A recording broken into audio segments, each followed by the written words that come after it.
आप सभी को संकष्टी चतुर्थी व्रत की हार्दिक शुभकामनाएं।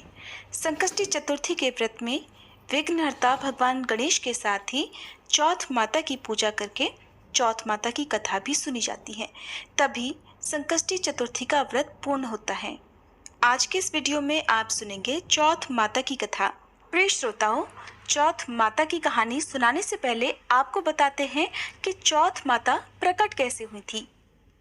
चौथ माता का व्रत संतान और पति की लंबी आयु की कामना से किया जाता है।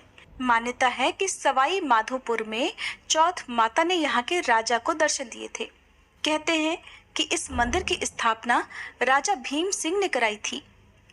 लोक मान्यताएं हैं कि देवी चौथ माता ने स्वप्न में राजा भीम सिंह चौहान को दर्शन देकर यहाँ अपना मंदिर बनवाने का आदेश दिया था। राजा एक बार बरवाड़ा से संध्या के समय शिकार पर निकल रहे थे। तभी उनकी पत्नी रत्नावली ने उन्हें टोका, लेकिन भीम सिंह ने ये कहकर उनकी बात को टाल दिया कि चौहान एक बार सवार होने के बाद शिकार करके ही नीचे उतरते हैं। इस तरह अपनी रानी की बात को अनसुना करके राजा भीम सिंह अपने कुछ सैनिकों के साथ घनघोर जंगलों की तरफ चले गए। राजा रानी के मना करने के बाद भी शिकार को चले गए। शाम ढलने पर उन्होंने वहां एक हिरन देखा।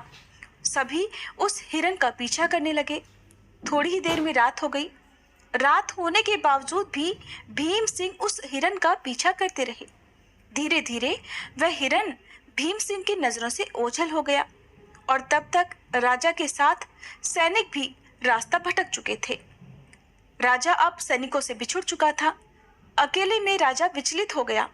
अब उससे भटकते भटकते बहुत जोर से भूख और प्यास लगने लगी।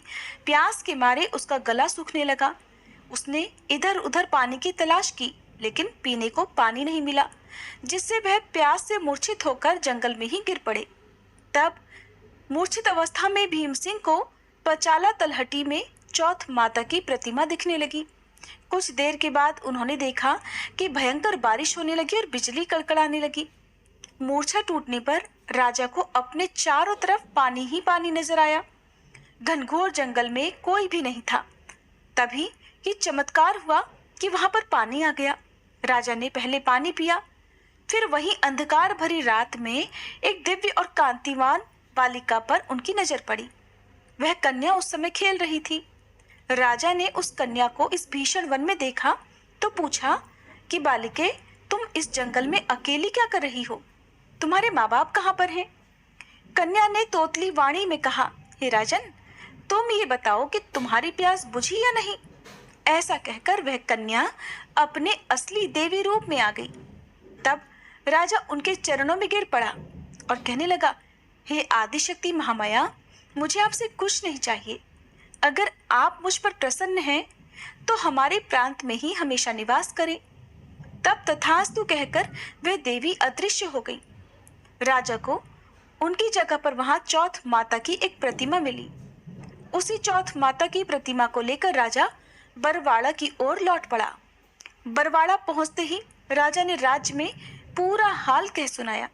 तब पुरोहितों की सलाह पर संवत 1451 में बरवाड़ा की पहाड़ की चोटी पर माघ कृष्ण चतुर्थी को विधि विधान से उस प्रतिमा को मंदिर में स्थापित कराया गया।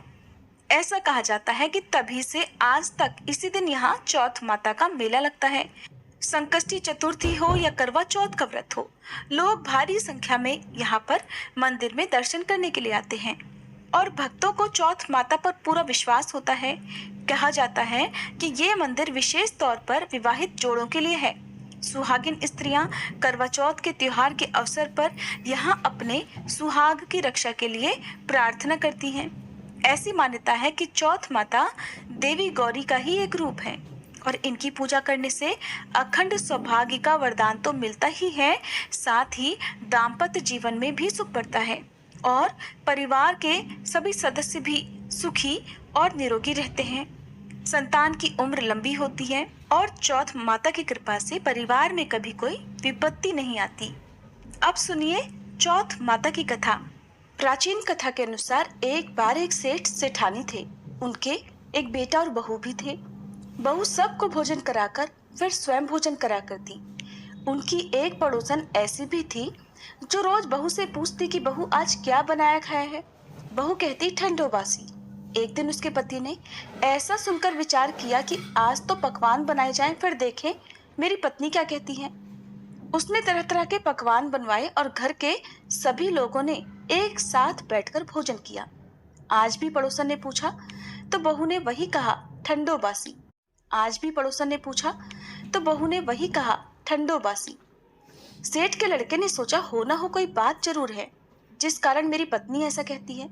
फिर उसने अपनी पत्नी से पूछा, तुम रोज ठंडो बासी खाया ऐसा क्यों कहती हो, जबकि हम सब ने तो एक साथ बैठकर कई तरह के पकवान खाए थे। तब उसकी पत्नी बोली, हम सब जो खा रहे हैं वह हमारे बाप दादाओं की कमाई है। जिस दिन आप कमा कर लाओगे उस दिन मैं समझूंगी कि हम ताजा भोजन कर रहे हैं। सेठ के लड़के ने इस बात पर खूब विचार किया। फिर एक दिन अपनी माँ से बोला, माँ मैं एक बड़े शहर में पैसे कमाने जा रहा हूँ। माँ बोली, बेटा हमारे पास तो इतना धन है कि खाए नहीं खाया जाएगा। माँ के मना करने पर भी बेटे ने खुद कमाने का निश्चय कर लिया और जाते समय अपनी पत्नी से बोला कि मैं जब तक कमाकर बहुत सारा धन लेकर वापस न लौट आऊं तुम चूल्हे की आग मत बुझने देना। और फिर एक दिन चूल्हे की आग बुझ गई। तब वह मनी मन घबराने लगी, कहीं मेरे पति पर कोई संकट तो नहीं आ पड़ा। जल्दी से पड़ोस में से आग लाकर चूल्हे में रख दूं, ऐसा सोचकर वह पड़ोस में गई। वहां पड़ोसन चौथ माता का व्रत पूजन कर रही थी। पड़ोसन ने कहा, बहन थोड़ी देर में आकर ले जाना। बहू ने पड़ोसन से पूछा कि आप ये व्रत क्यों करती हो, इससे क्या मिलता है। पड़ोसन बोली, चौथ माता के इस व्रत को करने से अन्न लक्ष्मी मिले और अपनी मनोकामना भी पूरी होती है। अब बहू भी चौथ माता का व्रत करने लगी। दीवार पर चौथ माता बनाई और उस दिन घी गुड़ का चूरमा बनाकर रात को चंद्रमा को अर्घ्य देकर भोजन करती। ऐसा करते करते उसे बहुत दिन बीत गए। उधर चौथ माता ने बहू के पति को सपने में दर्शन दिए कि साहूकार के बेटे तू जाग रहा है कि सो रहा है, तेरी पत्नी तुझे बहुत याद कर रही है, जा घर जा और उसकी चिंता मिटा। तो दुकान खोलकर कंकु केशर का पगलिया बना के बैठ जाना, आज तेरा सारा हिसाब किताब चुकता हो जाएगा। अब तो चौथ माता ने जैसा कहा था वैसा ही हुआ। उसने घर जाने की तैयारी की और गाड़ी भरकर धन दौलत लेकर चल पड़ा। रास्ते में एक बड़ा सा काला नाग फन फैलाए बैठ गया और बोला, आज तो मैं तुझे डसूंगा, छोड़ूंगा नहीं, तेरी उम्र पूरी हो गई है। सेठ का लड़का बोला, आज चौथ माता ने मुझे सपना दिया तो मैं अपनी पत्नी से मिलने घर जा रहा हूँ। वहां मेरी पत्नी मेरा इंतजार कर रही होगी, बहुत चिंता कर रही होगी। मैं उससे मिलकर जरूर वापस आऊंगा, तब तो मुझे डस लेना। नाग बोला, तुम अगर शपथ लेकर जाओ तो ही मैं तुम्हें जाने दूंगा, अगर तुम लौट कर नहीं आए तो मैं तुम्हारे घर पर आकर ही तुम्हें डस लूंगा। इस प्रकार साहूकार का वह बेटा सांप को वचन देकर अपने घर पहुंच गया। वहां सभी से हंसी खुशी से मिला और भोजन करके फिर एक कोने में उदास होकर बैठ गया। उसकी पत्नी ने उदासी का कारण पूछा तो पति ने काले नाग वाली बात बताते हुए कहा, अगर मैं उसके पास नहीं जाऊंगा तो वो घर आकर ही मुझे डस लेगा। पत्नी बहुत चतुर थी, बोली, आप घबराओ नहीं, लेट जाओ, मैं एक उपाय करती हूँ। पत्नी ने कमरे की 7 पैड़ी धोई। पहली पैड़ी पर रेत, दूसरी पर इत्र, तीसरी पर गुलाल फूल, चौथी पर कंकु केशर, 5वीं पर लड्डू पेड़ा, 6ठी पर गादी गलीचा और 7वीं पैड़ी पर दूध से भरकर कटोरा रख दिया। इस प्रकार वह 7 ही पैड़ी सजाकर बैठ गई। आधी रात होते ही वह नाग आकर पैड़ी चढ़ने लगा।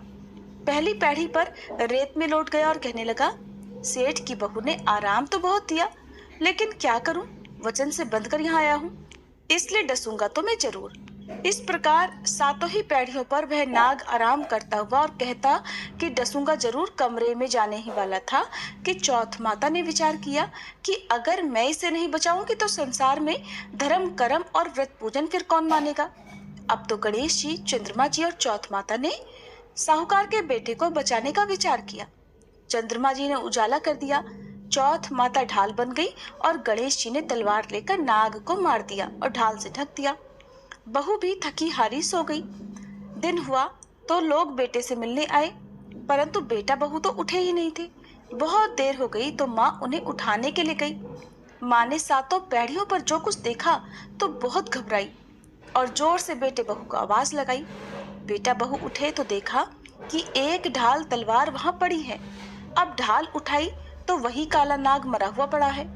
बेटा बहू ने सोचा कि आज तो धर्म कर्म ही आड़े आए, जब भगवान श्री गणेश और चौथ माता ने हमारी रक्षा की। हे चौथ माता, आपने जैसे सेठ के बेटे बहू की रक्षा की, वैसे सब की रक्षा करना। प्रेम से बोलिए चौथ माता की जय। कथा को अंत तक सुनने के लिए आप सबका बहुत बहुत धन्यवाद। अगर आपको ये जानकारी अच्छी लगी हो तो वीडियो को लाइक जरूर कीजिएगा।